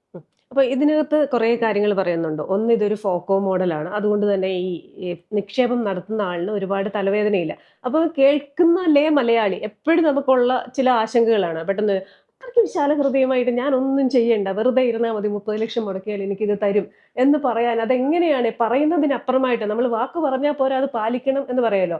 അപ്പോൾ ഈ 17 വർഷത്തെ നിങ്ങൾ ആർജിച്ചെടുത്ത ഒരു ട്രസ്റ്റ്, നിങ്ങളുടെ ആ ഒരു ക്ലയന്റ് ബേസ്, ഞാൻ മനസ്സിലാക്കുന്നത് കേരളത്തിൽ കണ്ണൂരാണെങ്കിൽ പോലും, കണ്ണൂർ മാത്രമല്ല നിങ്ങളുടെ ക്ലയന്റ് ബേസ്, ഈ കേരളത്തിന്റെ പല ഭാഗങ്ങളിൽ നിന്ന് സാധനങ്ങൾ വരുന്നുണ്ടെങ്കിൽ UK നിന്ന് വന്ന ഒരു മാർഷലിന്റെ സ്പീക്കർ ഞാൻ കണ്ടു. അപ്പോൾ ഈ ഒരു വിശ്വാസ്യത, അതാണോ നിങ്ങളുടെ ഈ വാക്കിന് പിന്നിൽ? ഈ വാക്ക് പാലിക്കുമെന്നുള്ളതിന് എന്താണ് ഉറപ്പ് എന്ന് അവർ ചോദിച്ചാൽ എന്ത് പറയും? തീർച്ചയായിട്ടും നമ്മളത് ഈ 17 വർഷം ഈ ഇൻഡസ്ട്രിയിൽ നിന്നു എന്നുള്ളത് തന്നെയാണ്. ഇപ്പോൾ ഒരു സർവീസ് സെന്റർ അല്ലെങ്കിൽ സർവീസ് സെക്ടർ എന്ന് വെച്ചാൽ നിങ്ങൾ നേരത്തെ സൂചിപ്പിച്ച പോലെ അത് സർവീസ് ചെയ്താൽ വീണ്ടും വരൂലേ, കംപ്ലൈൻറ്റ്സ് വരൂലേ.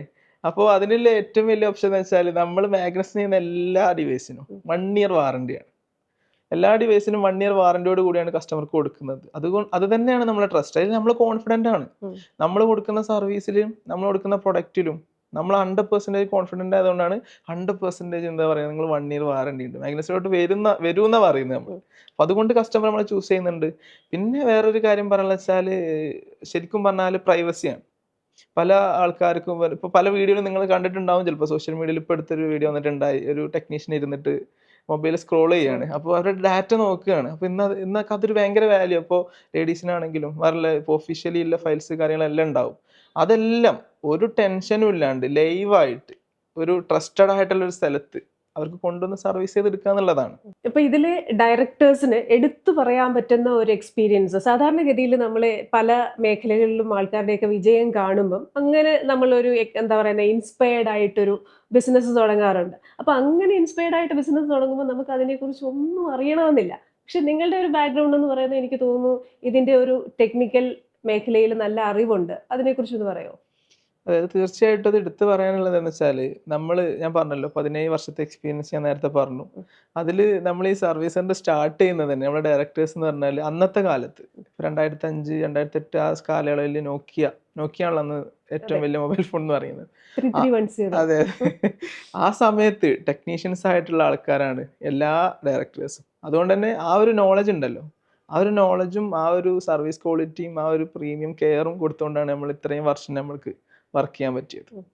അപ്പൊ ആ നോക്കിയ 3310 തൊട്ട് ഇപ്പൊ ഇറങ്ങിയ iPhone 17 സീരീസ് വരെ ഒരുപാട് മൊബൈലുകൾ ഇങ്ങനെ കയറി ഇറങ്ങി പോയ ആ ഒരു എക്സ്പീരിയൻസ് ഉണ്ട്. അപ്പോൾ അതിൽ ചില കമ്പനികൾ തന്നെ ഇന്ന് നമ്മളുടെ ആ ഒരു സെക്ടറിലില്ല.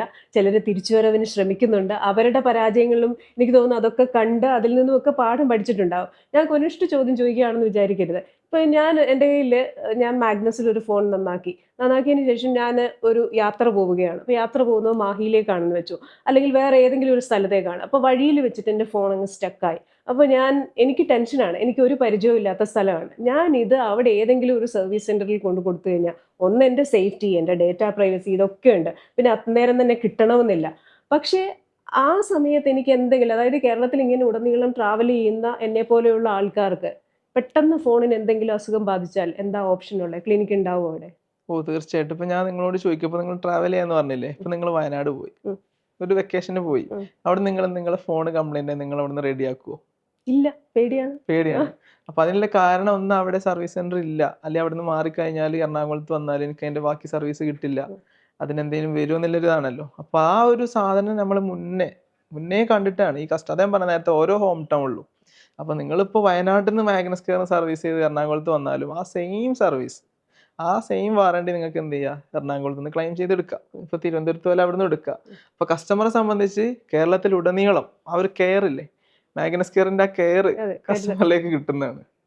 അപ്പൊ യാത്ര പോയാലും ടെൻഷൻ ആവണ്ട, എവിടെയാണോ തൊട്ടടുത്തുള്ള മാഗ്നസ് കെയർ അവിടെ പോവുക, ഫോൺ കൊടുക്കുക, ബാക്കി എവിടെ കിട്ടുന്ന സർവീസും കിട്ടും. ഒരുപോലെ ഓക്കെ. ഒരുപോലെ കിട്ടും. അപ്പോ ഈ പറഞ്ഞതെല്ലാം പാലിക്കുക. ഇടയ്ക്ക് ഞാൻ ചെക്ക് ചെയ്യുകയും കൂടി ചെയ്യും നിങ്ങൾ ഈ പറയുന്നതൊക്കെ അതേപോലെ ചെയ്യുന്നുണ്ടോ എന്ന്. അപ്പൊ ഈ നമ്മൾക്കറിയാം AI കാലമാണ്. നമ്മൾ ഓരോ ഡേ ടു ഡേ ലൈഫിനും ChatGPT ഉപയോഗിക്കും, മറ്റ് AI അസിസ്റ്റുകളൊക്കെ ഉപയോഗിക്കും. പക്ഷേ AI എന്ന് പറയുന്ന തൊഴിൽ മേഖലയിലേക്ക് വരുമ്പോൾ നമുക്കൊരു ദുർഭൂതം പോലെയാണ്. എൻ്റെ പണി കളയുന്ന എന്തോ ആണെന്നൊരു ധാരണയാണ്. AI വരും പണി പോകും എന്നുള്ളതാണ്. പക്ഷേ ഞാൻ മനസ്സിലാക്കുന്നത് നിങ്ങളൊരു AI ഇൻ്റഗ്രേറ്റഡ് സർവീസ് സെന്റർ ആണ്. പക്ഷേ AI ഇൻ്റഗ്രേറ്റഡ് ആണെങ്കിലും അവിടെ ഹ്യൂമൻ ബീങ്സ്, മാൻ പവറിന്റെ ആവശ്യമുണ്ട് എന്നാണ്. അതായത് ഇപ്പൊ നമ്മള് AI കാര്യം പറഞ്ഞല്ലോ. ഇപ്പൊ AI അടിസ്ഥാനം എന്താണ്? ഏറ്റവും അടിസ്ഥാനം എന്ന് വെച്ചാൽ ഡാറ്റ അല്ലെ? ഡാറ്റ വെച്ചിട്ട് AI എല്ലാം വർക്ക് ചെയ്യുന്നത്. അപ്പൊ ഞാൻ നേരത്തെ സൂചിപ്പിച്ച പോലെ ഈ 17 വർഷത്തെ ഡാറ്റ നമ്മുടെ അടുത്തുണ്ട്. അത് കസ്റ്റമർ ഡാറ്റ അല്ല, പ്രത്യേകം പറയണം.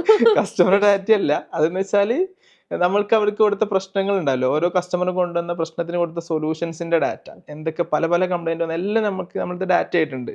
അപ്പൊ ഈ ഡാറ്റയും AI ഇൻ്റഗ്രേറ്റഡ് ആയിട്ടുള്ള ഒരു സോഫ്റ്റ്വെയറും വെച്ചിട്ട് എക്സാക്ട് സൊല്യൂഷൻ കസ്റ്റമർക്ക് കൊടുക്കുക എന്നുള്ളതാണ് നമ്മളുടെ ഒരു വ്യൂ എന്ന് പറയുന്നത്. അപ്പോൾ AI കൊണ്ട് നമുക്ക് എന്ത് ചെയ്യാൻ പറ്റും? ഇന്ത്യയിൽ തന്നെ നമുക്ക് പറയാം, ഇന്ത്യയിൽ തന്നെ AI ഇൻ്റഗ്രേറ്റഡ് സർവീസ് സെന്റർ ഇല്ല. അപ്പൊ അത് വെച്ചിട്ട് നമ്മൾ എല്ലാം സെൻട്രലൈസ്ഡ് ആയിരിക്കും. നമ്മളുടെ ആ ഒരു സർവീസ് സെന്ററിന്റെ വർക്കിങ്ങും നമ്മളെ മോണിറ്ററിങ്ങും എവറിത്തിങ്. അത് വളരെ നല്ല രീതിയിൽ നമുക്ക് കസ്റ്റമർക്ക് ഒരു സൊല്യൂഷൻ കൊടുക്കാൻ നമുക്ക് സാധിക്കും AI കൊണ്ട്. എന്തായാലും ആ പറഞ്ഞ കാര്യം ഒന്നും കൂടെ എടുത്തു പറയാൻ ഞാൻ ആഗ്രഹിക്കുന്നു. ഡേറ്റ പ്രൈവസിക്ക് ഏറ്റവും പ്രാധാന്യമുള്ള ഒരു കാലമാണ് എന്ന് പറഞ്ഞാൽ പോലും നമുക്കറിയാം, മൊബൈൽ ഫോൺസും ഇത്തരം ഗാഡ്ജറ്റ്സ് ഉപയോഗിക്കുന്നവർക്ക് ഇപ്പോൾ വലിയ വലിയ കമ്പനികൾ, ഇപ്പോൾ ഫേസ്ബുക്കിൽ നമ്മൾ ലോഗ് ചെയ്യുമ്പോഴാണെങ്കിലും ഒക്കെ ചില കാര്യങ്ങൾ അവരെടുക്കുന്നുണ്ട്. അപ്പാർട്ട് ഫ്രം ദാറ്റ് നമ്മുടെ സ്വകാര്യമായ വിവരങ്ങൾ, സ്വകാര്യമായ ഡേറ്റ, നമ്മുടെ ഔദ്യോഗികമായ സെൻസിറ്റീവ് ആയിട്ടുള്ള കാര്യങ്ങൾ, ഇങ്ങനെയുള്ള കാര്യങ്ങൾ നമ്മൾ വിശ്വസിച്ച് ഒരിടത്ത് ചെല്ലുമ്പോൾ ആ ഡേറ്റ അല്ല നമ്മൾ എടുക്കുന്നത്. പക്ഷേ ഈ പറയുന്നത് പോലെ രോഗിയുടെ ഡേറ്റയല്ല, പക്ഷെ ആ രോഗത്തിന്റെ സ്വഭാവം, ഒരാൾ ഒരു ട്യൂമറുമായി വരികയാണെങ്കിൽ ആ ട്യൂമർ എന്താണ്, ആ രീതിയിൽ മറ്റൊരാൾക്ക് വന്നാൽ എന്തായിരിക്കാം ചികിത്സ എന്ന രീതിയിൽ അത് ബാക്കപ്പ്. അതാ പറഞ്ഞത്, പെട്ടെന്നൊരു സൊല്യൂഷൻ. ഞാൻ പറഞ്ഞു, നേരത്തെ ഞാൻ പറഞ്ഞല്ലോ, കാഷ്വാലിറ്റി പോലെയാണ് നമ്മുടെ സർവീസ് സെന്റർ വർക്ക് ചെയ്യുക. ഒരാൾ വന്നു കഴിഞ്ഞാൽ ഇത് സെയിം കംപ്ലൈന്റ് നമ്മുടെ അടുത്ത് വന്നാൽ ആ ഡാറ്റ നമ്മുടെ അടുത്തുണ്ട്. അപ്പൊ ആ കസ്റ്റമർ ഒരിക്കലും വെയിറ്റ് ചെയ്യാൻ അവരുടെ ഡിവൈസ് ഇല്ലാണ്ട് നിൽക്കേണ്ട ആവശ്യം അവിടെ വരുന്നില്ല. നമ്മളതിൽ ആ സോഫ്റ്റ്വെയർ ത്രൂ കണക്ട് ചെയ്യുമ്പോൾ തന്നെ അത് ഡിറ്റക്ട് ആവും, ഇതാ ഇന്ന കംപ്ലൈന്റ് ആണ് ഇത് വന്നിട്ടുണ്ട്. അതായത് നമ്മൾ മുന്നേ സൊല്യൂഷൻ കൊടുത്തിട്ട് ടെക്നീഷ്യന് ഭയങ്കര ഈസിയായി, കസ്റ്റമർ സംബന്ധിച്ച് അവർ ഹാപ്പിയായി, പെട്ടെന്ന് അവരുടെ ഡിവൈസ് റെഡിയാക്കി കിട്ടും. ഇപ്പൊ ഈ 50 സർവീസ് സെന്റർ ഔട്ട്ലെറ്റുകൾ കേരളത്തിലുടനീളം എന്ന് പറയുമ്പോൾ അതിനെ എങ്ങനെയാണ് വിഭാവനം ചെയ്തിരിക്കുന്നത്? ഇൻവെസ്റ്ററിന്റെ ഭാഗത്തു നിന്നുണ്ടാകുന്ന ചില സംശയങ്ങളുണ്ട്. എങ്ങനെയായിരിക്കും എൻ്റെ ഓണർഷിപ്പ് അതിൽ? അതേപോലെ തന്നെ എൻ്റെ ഏത് രീതിയിലായിരിക്കും എന്നെ ഇതിൽ കൈകാര്യം ചെയ്യുന്നത്? ഇതിൻ്റെ ഒരു ലീഗൽ സ്റ്റാറ്റസ് വരുമ്പോൾ ഞാൻ എവിടെയായിരിക്കും? എന്തൊക്കെ കാര്യങ്ങളായിരിക്കും ഞാൻ ഈ സൈൻ ചെയ്ത് കൊടുക്കുന്ന പേപ്പറിലുള്ളത്? ഇതിനൊക്കെയുള്ള ഉത്തരം എന്താ? 50 സ്റ്റോറും നമ്മൾ വരാൻ പോകുന്നത് 50 എൻറ്റിറ്റികളായിട്ടാണ്. അതായത് ഒരു ഇൻവെസ്റ്റർ സംബന്ധിച്ച് അപ്പോൾ അവർക്ക് അതിൽ ഓണർഷിപ്പ് ഉണ്ടാവോ, അല്ലെങ്കിൽ GSTൻ്റെ ഇഷ്യൂസ് ഉണ്ടാവോ, സ്റ്റേക്ക് ഉണ്ടാവോ, അങ്ങനെ കുറേ ക്വസ്റ്റ്യൻസ് വരുന്നതുകൊണ്ട് നമ്മളത് ചെയ്യാൻ ഉദ്ദേശിക്കുന്നത് 50 LLP കമ്പനികളായിട്ടാണ്. അപ്പോൾ നിങ്ങൾ നമ്മളൊരു ഫ്രാഞ്ചൈസി എടുക്കുകയാണെങ്കിൽ നിങ്ങളും Magnus store and care private ലിമിറ്റഡും തമ്മിലുള്ള LLP കമ്പനിയാണ് നമ്മൾ ഫോം ചെയ്യുക. അപ്പോൾ അതിൻ്റെ എല്ലാ ലീഗൽ സൈഡിലും അവർക്ക് ഓണർഷിപ്പും സ്റ്റേക്കും കാര്യങ്ങളും എല്ലാം ഉണ്ടാവും. അപ്പോൾ അതുകൊണ്ട് തന്നെ അവർക്ക് വേറെ ഹെഡേക്കുകളില്ല ലീഗൽ സൈഡിൽ നിന്ന്. ഇപ്പോൾ GST ഫയലിംഗ് ആണെങ്കിലും ബാങ്ക് ട്രാൻസാക്ഷൻ ആണെങ്കിലും അവർക്ക് അതിൻ്റെ ട്രാൻസാക്ഷൻ്റെ വ്യൂ ആണെങ്കിൽ നേരത്തെ സൂചിപ്പിച്ച പോലെ ബാങ്ക് അക്കൗണ്ട് വേറെ ജോയിന്റ് അക്കൗണ്ട് ആയിരിക്കും. ആ രീതിയിൽ അവരെ സേഫാക്കി ഒരു തലവേദന ഇല്ലാത്ത രീതിയിലാണ് നമ്മൾ 50 സ്റ്റോറും വരാൻ പോകുന്നത്. പിന്നെ ബിസിനസ്സിൽ വരുന്ന അല്ലെങ്കിൽ ഫ്രാഞ്ചൈസിയിൽ വരുന്ന ചോദ്യമാണ് ROI, റിട്ടേൺ ഓഫ് ഇൻവെസ്റ്റ്മെന്റ്. 30 ലക്ഷം രൂപ കൊടുത്ത് ഞാനൊരു ഫ്രാഞ്ചൈസി എടുത്തു കഴിഞ്ഞാൽ എന്തായിരിക്കും എൻ്റെ ROI? നമ്മൾ എക്സ്പെക്ട് ചെയ്യുന്നത് ഒരു 3 വർഷം, 30 to 40 മാസത്തിൻ്റെ ഉള്ളിൽ അവർക്ക് അവരെ ഇൻവെസ്റ്റ്മെന്റ് തിരിച്ചു കൊടുക്കാൻ പറ്റുന്നതാണ് നമ്മൾ എക്സ്പെക്ട് ചെയ്യുന്നത്. അത് പറയുന്നത് ഏറ്റവും ലോവസ്റ്റ് ആയിട്ടുള്ള റിട്ടേൺ നമ്മൾ കാൽക്കുലേറ്റ് ചെയ്തിട്ടാണ് കേട്ടോ. ഇപ്പോൾ നമ്മൾ കണ്ണൂരിൽ വർക്ക് ചെയ്യുന്നുണ്ട്. കണ്ണൂരിൽ വർക്ക് ചെയ്ത് കിട്ടുന്ന ഏറ്റവും ചെറിയൊരു റവന്യൂ കാൽക്കുലേറ്റ് ചെയ്തിട്ട് മാത്രമേ നമ്മൾ പ്രൊജക്റ്റ് ചെയ്തിട്ടുള്ളൂ. ഒരിക്കലും നമ്മളെ ഇൻവെസ്റ്റേഴ്സിനോട് കുറച്ച് കൂടുതൽ പറഞ്ഞ് പെട്ടെന്ന് കിട്ടുന്നൊരു കോൺസെപ്റ്റ് പറയാൻ നമ്മൾ ആഗ്രഹിക്കുന്നില്ല. നമ്മൾ കുറച്ച് പറഞ്ഞിട്ട് കൂടുതൽ കൊടുക്കുക. പെട്ടെന്ന് ഇപ്പോൾ 3 വർഷം എന്നാണെങ്കിൽ മാക്സിമം പെട്ടെന്ന് 1-2 വർഷം കൊണ്ട് അവർക്ക് ഇൻവെസ്റ്റ്മെന്റ് തിരിച്ചു കൊടുക്കാൻ വേണ്ടിയിട്ടാണ് നമ്മൾ വർക്ക് ചെയ്യുക. അത് ഈ 30 ലക്ഷം തന്ന് ഈ ഫ്രാഞ്ചൈസിയുടെ ഭാഗം അല്ലെങ്കിൽ ഈ ഒരു പ്രോജക്റ്റിന്റെ ഭാഗമാകുന്നവര് മൊത്തത്തിൽ അവർക്ക് കൊടുക്കാൻ എന്തെങ്കിലും തരത്തിലുള്ള ഗൈഡ് ലൈൻസ് ഉണ്ടാകുമോ? കാരണം നമ്മളറിയാം നമ്മുടെ ഫ്രാഞ്ചൈസി എല്ലാം ഓപ്പറേറ്റ് ചെയ്യുന്നത് മാഗ്നസ് തന്നെയാണ്. എന്നാൽ തന്നെയും ഈ ഫ്രാഞ്ചൈസി നടത്തിപ്പുകാർക്കായിട്ട് അവരോട് എന്താ സാധാരണ ഇനിയും സംസാരിക്കാൻ പോകുന്നത്? അതിന്റെ ലീഗലായിട്ടുള്ള നടപടികൾ എല്ലാവർക്കും അറിയാം, ഈ ഇതിന് പിന്നീട് വരുന്ന ചില പ്രശ്നങ്ങൾ. അപ്പോൾ അതൊക്കെ ഒഴിവാക്കാനായിട്ടും ട്രാൻസ്പെറൻസി മെയിൻറ്റെയിൻ ചെയ്യാൻ വേണ്ടിയിട്ടും എന്തൊക്കെ കാര്യങ്ങളാണ് അതിൽ? ഒരു ഇൻവെസ്റ്ററെ സംബന്ധിച്ച് അവർ ഇൻവെസ്റ്റ് ചെയ്തു. ഒന്നാമത്തെ കാര്യം അവരെടുക്കുന്ന അവർക്ക് ഹെഡേക്ക് വരാൻ പാടില്ല എന്നുള്ളതാണല്ലോ. പിന്നെ അവർക്ക് ട്രാൻസ്പെറൻ്റ് ആയിരിക്കണം അല്ലേ, നിങ്ങൾ ചോദിച്ച പോലെ എല്ലാം അവർക്ക് അറിയണം.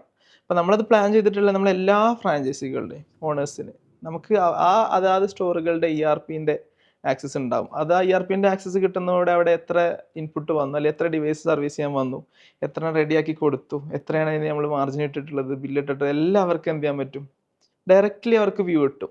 ഒന്ന്.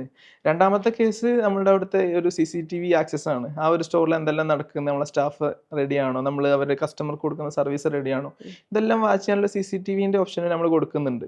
മൂന്നാമത്തേത് നമ്മുടെ ട്രാൻസാക്ഷൻസ് ആണ്. ട്രാൻസാക്ഷൻസിൽ നമ്മൾ എന്താ ചെയ്യുക വെച്ചാൽ ജോയിന്റ് അക്കൗണ്ട് ആണ് ഓപ്പൺ ആക്കുക.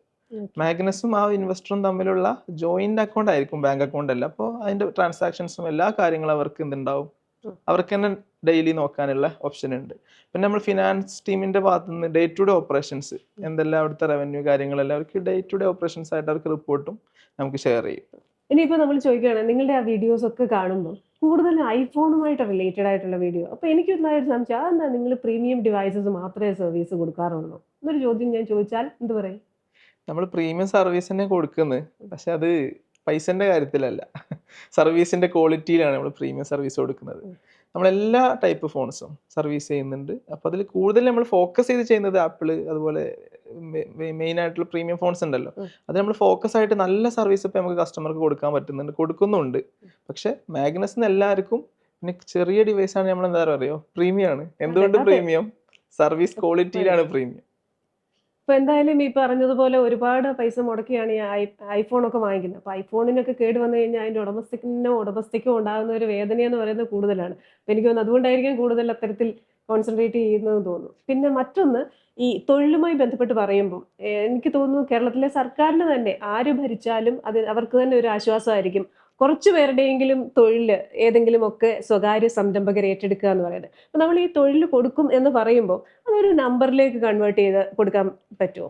നമ്പറിലേക്ക് നമ്മൾ പറയുകയാണെങ്കിൽ നമ്മൾ ഒരു ഡയറക്റ്റ് ആയിട്ട് ഒരു 300 ആളുകൾക്കും ഒരു ഇൻഡയറക്റ്റ് ആയിട്ട് ഒരു 500ഓളം ആളുകൾക്കും തൊഴിലവസരം നമ്മൾ ഈ ഒരു പ്രൊജക്റ്റിലൂടെ നമുക്ക് കൊടുക്കാൻ പറ്റും. കാരണം ഞാൻ പറഞ്ഞല്ലോ നേരത്തെ സെൻട്രലൈസ്ഡ് സിസ്റ്റത്തിൽ നമ്മൾ ചെയ്യുന്നതെന്ന് പറഞ്ഞു. ഒരുപാട് സ്കിൽഡ് ആയിട്ടുള്ള ജോബ്, ഞാനതാ പറഞ്ഞത്, ഡയറക്റ്റ് ആയിട്ടുള്ള സ്കിൽഡ് ആയിട്ടുള്ള കുറേ ജോബ് ഓപ്പർച്യൂണിറ്റീസ് നമുക്ക് അവിടെ ഓപ്പൺ ആക്കാൻ പറ്റും. അല്ലാത്ത ഇൻഡയറക്റ്റ് ആയിട്ടുള്ള കുറേ തൊഴിലവസരങ്ങൾ നമുക്ക് ഇതിലൂടെ കൊടുക്കാൻ പറ്റുന്നുണ്ട്. ഇപ്പൊ 500 + 300 എന്ന് പറയുമ്പോൾ ഡയറക്റ്റ് ആയിട്ട് 300 പേർക്കും പിന്നീട് ഇൻഡയറക്റ്റ് ആയിട്ട് 500 പേർക്കും എന്ന് പറയുമ്പോൾ 500 പേരല്ല, 500 കുടുംബങ്ങളാണ്. 500 കുടുംബങ്ങളിൽ എത്ര പേരുണ്ടോ അവരിലേക്കൊക്കെയാണ് ആ ഇൻകം ചെല്ലുന്നത്. അത് എന്തായാലും നല്ലൊരു കാര്യമാണ്. ഇതൊരു സെൻട്രലൈസ് സിസ്റ്റം ആണെന്ന് പറഞ്ഞല്ലോ. അപ്പൊ ഈ സെൻട്രലൈസ് സിസ്റ്റം എന്ന് പറയുമ്പോൾ എന്തൊക്കെ കാര്യങ്ങളാണ് അതിനകത്ത് ഉൾപ്പെടുത്തിയിട്ടുള്ളത്? അപ്പോൾ കംപ്ലീറ്റ് സെൻട്രലൈസ്ഡ് സിസ്റ്റം എന്ന് പറഞ്ഞാൽ ഉദ്ദേശിക്കുന്നത് എന്താണെന്ന് വെച്ചാൽ ഇന്നിപ്പോൾ കേരളത്തിൽ സർവീസ് സെന്ററിൽ നടക്കുന്നതെന്ന് വെച്ചാൽ ഒരു ഫോളോ അപ്പ് ഉണ്ടാവില്ല. നിങ്ങൾ ഡിവൈസ് കൊടുത്തു എന്തായി, കാരണം അവർക്ക് ഭയങ്കര ഒരു ആദ്യം ഉണ്ടാവും ഉള്ളിൽ, കാരണം അവരെല്ലാ ഡാറ്റ എല്ലാ സാധനം അവിടെ കൊടുത്തിട്ടല്ലേ ഉള്ളത്. അപ്പോൾ നമ്മൾ ഉദ്ദേശിക്കുന്നത് പക്കാ സെൻട്രലൈസ്ഡ് ആയിട്ട് ഇപ്പോൾ നമുക്കൊരു കസ്റ്റമർ കെയർ നമ്പർ ഉണ്ടാവും. ഇപ്പോൾ ഓരോ കസ്റ്റമറും വിളിക്കുന്നതും ബുക്ക് ചെയ്യുന്നതും അത് ത്രൂ ആയിരിക്കും. അപ്പോൾ ഒരു കസ്റ്റമർ കെയറിലെ സ്റ്റാഫിനൊരു കോള് പോകുന്നു, ആ സർവീസ് ബുക്ക് ആവുന്നു, ഈ കസ്റ്റമർ നേരെ നമ്മൾ സ്റ്റോറിൽ ചെല്ലുന്നു, അവിടുത്തെ മാനേജർ അവരെ ഡീൽ ചെയ്ത് ജോബ് ഷീറ്റ് കൊടുത്ത് സർവീസ് കംപ്ലീറ്റഡ് ആവും അല്ലേ, സർവീസ് കംപ്ലീറ്റഡ് ആയി. ഈ സർവീസ് കംപ്ലീറ്റഡ് അടിക്കുമ്പോൾ തന്നെ വീണ്ടും ആ സ്റ്റാഫിന് നോട്ടിഫിക്കേഷൻ പോവാണ്. അവർ വീണ്ടും എന്ത് ചെയ്യണം, ഈ കസ്റ്റമറെ വിളിച്ച് ഫോളോ അപ്പ് ചെയ്യണം, നിങ്ങൾ ഹാപ്പി ആണോ, സർവീസിൽ ഓക്കെ അല്ലേ, എന്തെങ്കിലും ഇഷ്യൂ ഉണ്ടോ, നമ്മുടെ സ്റ്റാഫിന്റെ ഭാഗത്ത് നിന്ന് റെഡി ആണോ എന്നെല്ലാം ചോദിച്ച് ആ കസ്റ്റമർ കൊണ്ട് ഒരു ഗൂഗിൾ റിവ്യൂ ചെയ്യിക്കുന്നിടത്ത് മാത്രമേ ഒരു സർവീസ് ക്ലോസ് ആവുന്നുള്ളൂ. അപ്പോൾ നമ്മൾ 100% കസ്റ്റമർ സൈഡിൽ നിന്ന് വർക്ക് ചെയ്യാനാണ് നമ്മൾ ആഗ്രഹിക്കുന്നത്. അപ്പോൾ ആ ഗൂഗിൾ റിവ്യൂ അവിടെ ചെയ്തിട്ടില്ലെങ്കിൽ നമ്മൾ ഈ സോഫ്റ്റ്വെയറിൽ കാണിക്കും റെഡിൽ ഈ കസ്റ്റമർ ചെയ്തിട്ടില്ല. അപ്പോൾ നമുക്ക് ഉറപ്പല്ലേ, നല്ല സർവീസ് കൊടുത്തെങ്കിൽ മാത്രമേ നമുക്ക് ഗൂഗിൾ റിവ്യൂ ചോദിക്കാൻ പറ്റുള്ളൂ അല്ലേ. ഇപ്പം ഇൻസ്റ്റാഗ്രാമിൽ വേണമെങ്കിൽ നമുക്ക് ഫോളോവേഴ്സിന് കയറ്റാം, പക്ഷേ ഗൂഗിൾ റിവ്യൂ നമുക്ക് എന്ത് ചെയ്യാൻ പറ്റില്ല. നല്ല റിവ്യൂ ഉണ്ടെങ്കിൽ ഇപ്പം ഞാൻ നിങ്ങൾക്ക് നല്ല സർവീസ് എന്നാലല്ലേ എനിക്ക് ചോദിക്കാൻ പറ്റൂ, അതിൽ നമ്മൾ കോൺഫിഡൻ്റ് ആണ്. അപ്പോൾ ആ ഒരു പ്രോസസ് ലൈൻ കറക്റ്റ് ആയിരിക്കും. പിന്നെ ഇതിൻ്റെ അഡ്വർടൈസ്മെന്റ് ആണെങ്കിൽ സെൻട്രലൈസ്ഡ് ആയിരിക്കും. നമ്മളൊരു ബ്രാൻഡ് അംബാസിഡറെല്ലാം വെച്ചിട്ട് ബ്രാൻഡ് ചെയ്ത് ഓൾ കേരള നമ്മളെല്ലാ ചാനലിലും എല്ലാ രീതിയിലും പരസ്യമാണെങ്കിൽ എല്ലാം സെൻട്രലൈസ്ഡ് ചെയ്യാന്നുള്ളത്. അപ്പോൾ ഓരോ ഏരിയക്ക് ഏരിയ മാനേജേഴ്സ് ഉണ്ടാവും. അപ്പോൾ ഇപ്പം ഞാൻ പറഞ്ഞില്ലേ എറണാകുളത്ത് നമുക്ക് 6 സ്റ്റോറാണ് വരുന്നതെന്ന് പറഞ്ഞു. ആ 6 സ്റ്റോർ നോക്കാൻ ഏരിയ മാനേജേഴ്സ് ഉണ്ടാവും, അതിൻ്റെ ബാക്കി കാര്യം ഓപ്പറേഷൻസ് നോക്കാൻ ഓപ്പറേഷൻസ് മാനേജേഴ്സ് ഉണ്ടാവും. കംപ്ലീറ്റ്ലി ഒരു കസ്റ്റമർ കെയർ സപ്പോർട്ടിലാണ് നമ്മളത് ഫുള്ളി ഓപ്പറേറ്റ് ചെയ്യുക. അപ്പോൾ ഒരു മാർക്കറ്റ് സ്റ്റഡി നടത്തിയിട്ടുണ്ട്. ഈ മാർക്കറ്റിന്റെ മൂല്യം എത്രയാണെന്ന് ഏകദേശം കണക്കാക്കിയിട്ടുണ്ട്. അതിന് വേണ്ട ആ പ്രോജക്റ്റിനുള്ള കാര്യങ്ങളൊക്കെ ചെയ്തിട്ടുണ്ട്. നിങ്ങളുടെ ഒരു ക്രിയേറ്റീവ് ആഡ് ഞാൻ കണ്ടു. അപ്പോൾ അതിനകത്ത് പറഞ്ഞേക്കുന്നത് പൊട്ടിച്ചോ റെഡിയാക്കാൻ ഞങ്ങളുണ്ട് എന്ന മട്ടിലാണ് ആ ഒരു പരസ്യം. അപ്പോൾ ഈ സിനിമയിൽ തിലകൻ പറഞ്ഞ പോലെ തന്നെ എൻ്റെ ചാൾസ് ശോഭരാജിൽ മാത്രമേ ഇത്രയും ധൈര്യം ഞാൻ കണ്ടിട്ടുള്ളൂ എന്ന് നമ്മൾ പറയേണ്ടി വരും.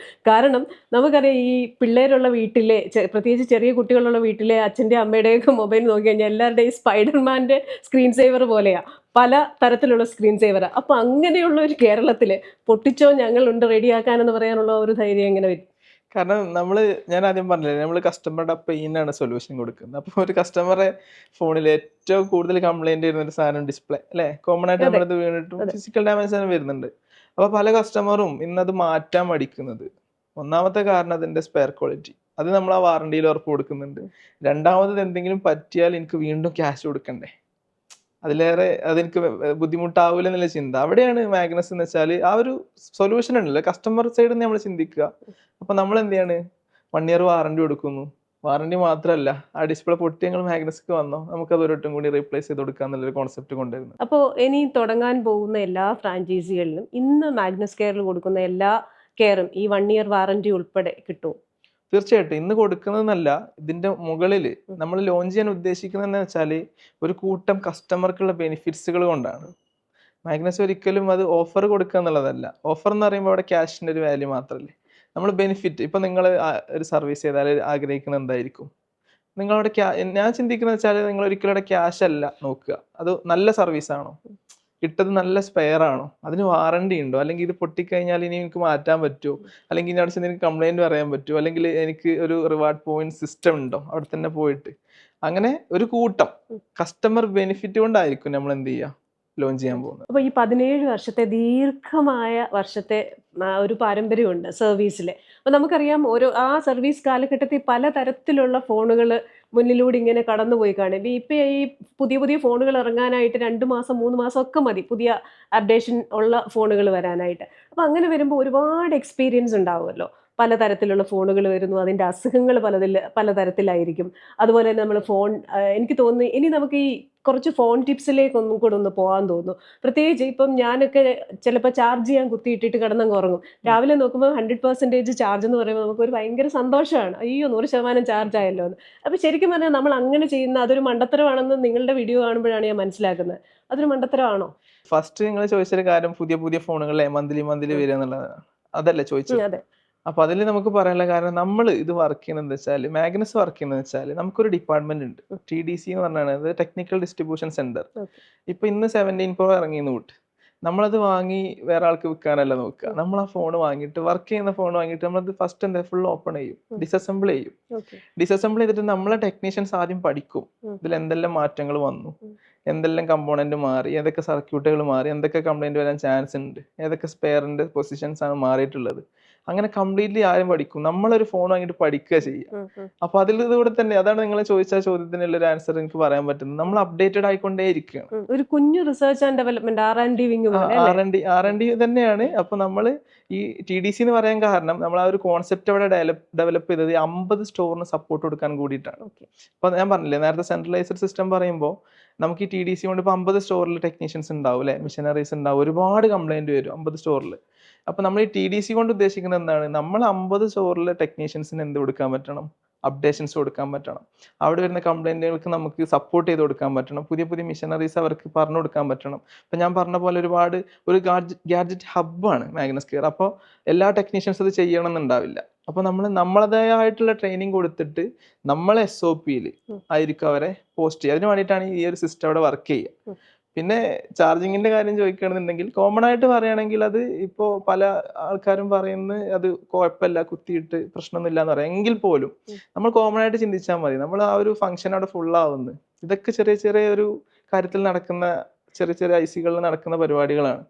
വീണ്ടും കുറെ നേരം കുത്തിയിട്ടാല് പെട്ടെന്നൊന്നും കംപ്ലൈന്റുകൾ വരാനോ കാര്യങ്ങളൊന്നും ചാൻസ് ഇല്ല. കമ്പനി അതിനെ പ്രൊട്ടക്ട് ചെയ്യുന്നുണ്ടാവും, ആ ഒരു ഓവർ ചാർജിങ് അവരെ നിർത്തുന്നുണ്ടാവും, കട്ട് ഓഫ് ആവുന്നൊക്കെ ഉണ്ടാവും. പക്ഷേ നമ്മളൊരു ഡിവൈസ് കുറെ ഉപയോഗിച്ചാൽ ചിലപ്പോൾ ആ സിസ്റ്റം അല്ലെങ്കിൽ ആ ഒരു ഫംഗ്ഷൻ അവിടെ ചിലപ്പോൾ ഡിസേബിൾ ആയിട്ടുണ്ടാവാം. അതുകൊണ്ട് എന്താണ് അത് ചാൻസസ് അവിടെ ഉണ്ട് കുത്തിവെച്ചിട്ട് ഹീറ്റ് ആവുന്നത്. അതുപോലെ നമ്മളെ ഒരു പുതിയ ഫോൺ പോലെ അല്ലല്ലോ ഒരു 2 വർഷം അങ്ങനെ ഫോൺ, അതിന്റെ ബാറ്ററിന്റെ ഹെൽത്ത് എല്ലാം കുറഞ്ഞിട്ടുണ്ടാവും. അപ്പൊ അതിന്റെ ഹീറ്റിംഗ് കൂടും, അങ്ങനെ പല കംപ്ലൈന്റും അവിടെ വരാൻ സാധ്യതയുണ്ട്. പിന്നെ ഇന്ന് പല ആൾക്കാരും ചെയ്യുന്ന ഒരു കാര്യം എന്താ വെച്ചാൽ പുതിയ ഫോൺ വാങ്ങും, പക്ഷെ അതിന്റെ ചാർജർ ഒറിജിനൽ വാങ്ങൂല. അതെ. ഇപ്പോ ഇന്ന് ഐഫോൺ ആണെങ്കിലും അല്ലെങ്കിൽ പ്രീമിയം ഫോൺസ് ഏതാണെങ്കിലും അതിൽ ചാർജർ ഇല്ല, ചിലപ്പോൾ കേബിൾ മാത്രമേ ഉണ്ടാവുള്ളൂ. അപ്പൊ അവിടെ ഒരു ചെറിയൊരു ലാഭം നോക്കിയിട്ട് ആളുകൾ എന്ത് ചെയ്യും, നോർമലി ഇല്ല ചാർജർ വെച്ച് ഉപയോഗിക്കുമ്പോൾ അതിന്റെ വോൾട്ടേജ് അമ്പയർ എല്ലാം മാറിയിട്ട് അങ്ങനെയാണ് അതിന്റെ കൂടുതൽ കംപ്ലൈന്റുകൾ വരുന്നത്. പിന്നെ നമ്മൾ ഈ സ്പൈഡർമാൻ സ്ക്രീൻ സേവറിനെ പറ്റി പറഞ്ഞല്ലോ, അതുപോലെ വേറൊന്നാണല്ലോ ഈ വര വീണ സ്ക്രീൻ സേവർ. അപ്പൊ ഈ വര പലപ്പോഴും അപ്ഡേഷനുമായി ബന്ധപ്പെട്ടുള്ള വരയെന്ന് നമ്മൾ പറയാറുണ്ട്. അപ്പൊ ഈ അപ്ഡേഷനും ഈ വരയുമായിട്ടുള്ള ബന്ധം എന്താ? ആക്ച്വലി അത് എങ്ങനെയാന്ന് വെച്ചാൽ നമ്മളിപ്പോൾ ഒരു മൊബൈൽ ഫോൺ വന്ന് അത് കഴിഞ്ഞിട്ട് അതിന്റെ സോഫ്റ്റ്വെയർ അപ്ഡേഷൻ വരുമ്പോൾ അതിന്റെ മൊത്തം സിസ്റ്റത്തിലോട്ടുള്ള മാറ്റങ്ങളാണ് വരുന്നത് അല്ലെ, അതിന്റെ എല്ലാ സാധനങ്ങളും മാറുന്നില്ലേ. അപ്പൊ ആ അപ്ഡേഷനിലൂടെ ഇതിന്റെ പല മേഖലകളും മാറുമ്പോൾ ഇതിന്റെ വോൾട്ടേജസും അതിന്റെ സിഗ്നൽസും എല്ലാം ഈ അപ്ഡേഷനിൽ എന്ത് ചെയ്യും, വരും. ആ അപ്ഡേഷൻ സമയത്ത് പല വോൾട്ടേജസും അങ്ങോട്ടും ഇങ്ങോട്ടും മാറുമ്പോഴാണ് ഈ ഒരു ലൈൻ വരുന്ന കംപ്ലൈന്റ്, റീസ്റ്റാർട്ട് ആവുന്ന കംപ്ലൈന്റ്, ഡെഡ് ആയി പോകുന്ന കംപ്ലൈന്റ്, ചാർജ് കയറാത്ത കംപ്ലൈന്റ്, ഒരുപാട് ഇഷ്യൂ. ഇപ്പൊ ചില സീരീസിലൊക്കെ ഇയർ സ്പീക്കർ എല്ലാം കേൾക്കാത്തതെല്ലാം ഉണ്ട്. അപ്ഡേറ്റ് ചെയ്ത് കഴിഞ്ഞാൽ ഇയർ സ്പീക്കർ കേൾക്കൂല. അപ്പോൾ ആ ഒരു അപ്ഡേഷൻ സമയത്ത് ഈ സിഗ്നൽസ് മാറി വേറെ സ്ഥലത്തോട്ട് പോകുമ്പോഴാണ് ഈ ഫോൺസിന് ആ ഒരു പ്രശ്നം വരുന്നത്. അല്ലാതെയും വരുന്നുണ്ട്, കോമൺ ആയിട്ട് വരുന്നത് അങ്ങനെയാണ്. നമ്മൾ ഈ മൊബൈൽ ഫോൺ ചാർജ് ചെയ്തുകൊണ്ട് സംസാരിക്കരുതെന്ന് പലപ്പോഴും പറയാറുണ്ട്. അപ്പൊ മൊബൈൽ ഫോൺ ചാർജ് ചെയ്തുകൊണ്ട് സംസാരിക്കുന്ന ശീലമുള്ള ഒരുപാട് പേരുണ്ട്. അതെന്താ പറയാനുള്ളത്? ശരിക്കും അത് ചെയ്യാൻ പാടില്ല. കാരണം നമ്മൾ ഒരാൾക്ക് ഇപ്പൊ നമ്മളിങ്ങനെ നടക്കുന്ന സമയത്ത് നമ്മളെ ഒരു വെയിറ്റും കൂടെ നമ്മളെ കയ്യിൽ തരികയാണ്. സ്വാഭാവികമായിട്ടും നമ്മൾ 10 കിലോമീറ്റർ നടക്കേണ്ട ആൾക്ക് ചിലപ്പോൾ 2 കിലോമീറ്റർ നടക്കാൻ പറ്റുള്ളൂ. ആ സെയിം സാധനമാണ് നടക്കുന്നത്, അതിന് ഓവർലോഡ് കൊടുക്കുന്ന. അപ്പോൾ ഓവർലോഡ് കൊടുക്കുമ്പോൾ എന്ത് ചെയ്യാൻ പറ്റും, ആ ഫോൺ കൂടുതൽ ഹീറ്റ് ആവും, കൂടുതൽ പ്രശ്നങ്ങൾ വരും, അത് കംപ്ലൈന്റ് ആകാൻ ചാൻസസ് കൂടുതലാണ്. പിന്നെ നമ്മൾ മനുഷ്യരുടെ ഒരു സഹജമായ സ്വഭാവമാണല്ലോ ഒരു കാര്യം ചെയ്യരുതെന്ന് പറഞ്ഞാൽ അതെന്നാ എന്ന് പെട്ടെന്ന് ചോദിക്കുന്നത്. എന്ന് പറഞ്ഞ പോലെ ഒരു ഫോൺ അല്ലെങ്കിൽ ഒരു വാച്ച് അതൊരു വാട്ടർ റെസിസ്റ്റന്റ് ആണെന്ന് പറഞ്ഞു കഴിഞ്ഞാൽ ഉടനെ അത് പരീക്ഷിച്ച് എനിക്ക് അറിഞ്ഞിരിക്കണം. പുതിയ ഫോൺ വാങ്ങിച്ചിട്ട് കൊണ്ട് വെള്ളത്തിലേക്ക് കൊണ്ടിടുക, അല്ലെങ്കിൽ വാച്ച് കൊണ്ട് വെള്ളത്തിലേക്ക് ഇടുക, അതൊക്കെ നല്ല ശീലമാണോ? ശരിക്കും പറഞ്ഞാല് അത് വാട്ടർ പ്രൂഫ് അല്ല, വാട്ടർ റെസിസ്റ്റൻസ് ആണ്. അത് രണ്ടുള്ള ഡിഫറൻസ് ആദ്യം ആൾക്കാർ മനസ്സിലാക്കുക എന്നുള്ളതാ. പക്ഷെ അതിനൊരു ലിമിറ്റ് ഉണ്ട്. ആ ഒരു ലിമിറ്റിൽ കൂടുതൽ താഴോട്ട് വെള്ളത്തിലോട്ട് ആഴത്തിൽ പോയാലാണ് ഇത് കംപ്ലൈന്റ് ആവുക എന്നുള്ള ഒരു നോളജ് ഉണ്ടായാൽ മതി. പിന്നെ പലതും ഇപ്പൊ യൂസ്ഡ് ഫോൺസ് എല്ലാം വാങ്ങുമ്പോൾ ചിലപ്പോൾ റിപ്പയർ ചെയ്തിട്ടുണ്ടാവും, അത് ഓപ്പൺ ചെയ്തിട്ടുണ്ടാവും, അതിന്റെ റീപ്ലേസ് എല്ലാം ചെയ്ത്. അപ്പൊ ആ ഒരു വാട്ടർ പ്രൂഫിന്റെ അല്ലെങ്കിൽ ആ വാട്ടർ റെസിസ്റ്റൻസിന്റെ സാധനം എല്ലാം പോയിട്ടുണ്ടാവും. ഇത് ആൾക്കാർ അറിയില്ല. അതാണ് പലപ്പോഴും അത് കൊണ്ടുപോയിട്ട് മുക്കിയുമ്പോൾ പ്രശ്നങ്ങൾ വരുന്നത്. അപ്പൊ എന്തായാലും ഈ 50 സ്റ്റോറുകൾ ഓപ്പൺ ചെയ്യാനുള്ള ഒരു പദ്ധതി ആയി കഴിഞ്ഞു. അതിന് വേണ്ടിയിട്ടുള്ള കാര്യങ്ങൾ നിങ്ങൾ ചെയ്തു എന്ന് മനസ്സിലാക്കുന്നു. 22ഓളം സ്റ്റോറിൻ്റെ ഉള്ള ഫ്രാഞ്ചൈസി റിക്വയർമെന്റ് ഇപ്പോൾ വന്നിട്ടുണ്ട്. എനിക്ക് ഏറ്റവും ഇഷ്ടപ്പെട്ടത് അതിലെ ആ തൊഴിൽ കൊടുക്കുക എന്ന് പറയുന്ന ആസ്പെക്റ്റാണ്. നമുക്ക് ദേശീയ ശരാശരിയേക്കാൾ കൂടുതലാണ് കേരളത്തിലെ തൊഴിലില്ലായ്മ. പഠിച്ചവരും അല്ലാത്തവരുമായിട്ടുള്ള ഒരുപാട് യുവാക്കളുണ്ട്. അപ്പം നിങ്ങൾ തുറന്നിടുന്നത് 2 വഴിയാണ്. ഒന്ന്, ഇത്തരത്തിലുള്ള ഒരു പുതിയ വിദ്യ പഠിക്കാനുള്ള, അത് അപ്ഡേറ്റ് ഓരോ മാസവും വരുന്ന അപ്ഡേറ്റ് അനുസരിച്ച് അപ്ഡേറ്റഡ് ആയിട്ടുള്ള കോഴ്സ് പഠിക്കാനുള്ള ഒരു സൗകര്യമുണ്ട്. 2, ഫ്രാഞ്ചൈസിയിലൂടെ കൂടുതൽ പേർക്ക് തൊഴിൽ നൽകാനുള്ള ഒരു സാധ്യതയുണ്ട്. അപ്പോൾ കേരളത്തിൻ്റെ ഭാവി സുരക്ഷിതമാക്കുന്നതിന് വേണ്ടി ഇത്തരത്തിലൊരു പ്രോജക്റ്റ് ആ മട്ടിൽ തന്നെ ഞാൻ കാണുകയാണ്. ഈ പറഞ്ഞ വാഗ്ദാനങ്ങളെല്ലാം അതേപോലെ പാലിക്കും എന്ന് പ്രതീക്ഷിക്കുകയാണ്. Wishing you all the best.